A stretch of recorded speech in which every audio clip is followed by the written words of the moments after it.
I'm Michael Carney, the Vicar of St. Elizabeth's in White Rocks and the chair of the nominating committee. And I'm thankful for this chance to speak with you about the search for our next bishop. Like everyone, the nominating committee has spent most of the year trying to adapt to the impacts of the pandemic.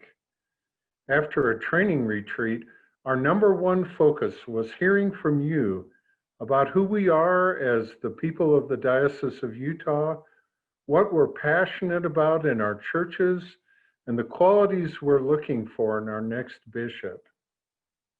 To accomplish that, we hired a consulting company to conduct and interpret a survey of the diocese in both English and Spanish. We began to plan a series of regional gatherings to listen to your comments and clarify the results of the survey. And then you know what happened. The pandemic struck and everything changed. We adjusted our timeline by 2 months to give us time to evaluate the next steps. When the nominating committee met virtually this summer, we struggled with the question of whether to press on with the search or seek another longer schedule adjustment. In some ways, our process is well suited to these times, with an online survey and video conferences for our listening sessions. Zoom isn't perfect, but it works pretty well, as long as we find ways to include people who aren't using the internet.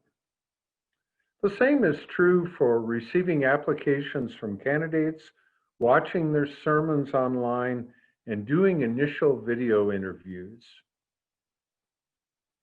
Where we got stuck was trying to imagine choosing our final slate of 3 to 5 candidates without ever meeting with them in person.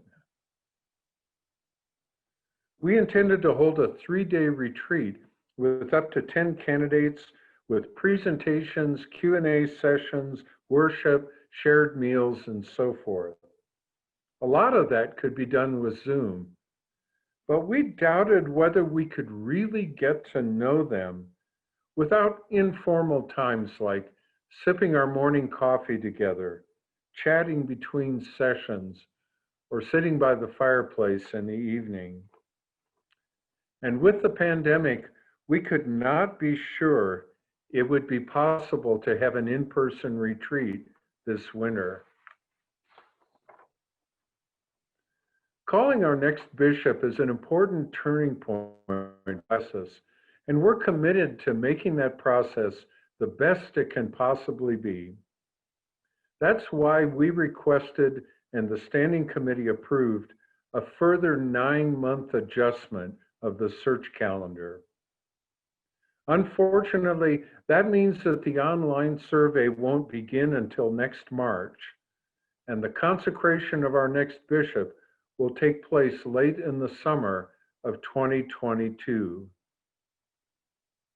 We regret that all of us will have to wait such a long time for that day of celebration.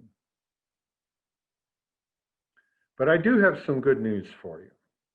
First, and let's never take this for granted, we are blessed by the presence and ministry of a wonderful bishop. Bishop Hayashi has graciously adjusted his retirement date so there will be no gap in leadership during the search. Given all the uncertainties in our world today, that gives me great comfort. I'm also thankful for the gifted and faithful people who make up the nominating committee, and I look forward to continuing to work with them as our process resumes.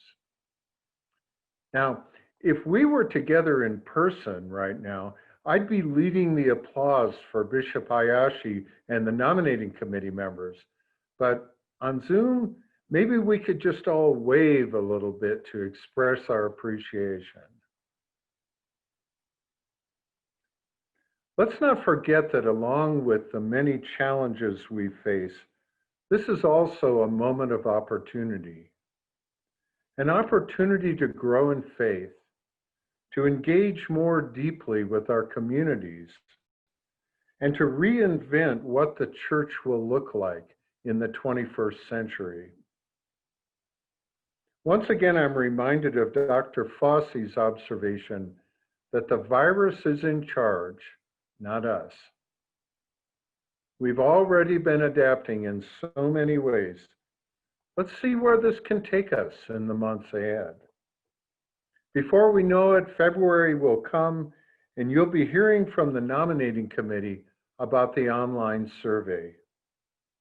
On behalf of my colleagues, thank you for your patience and for entrusting us with this important and sacred work.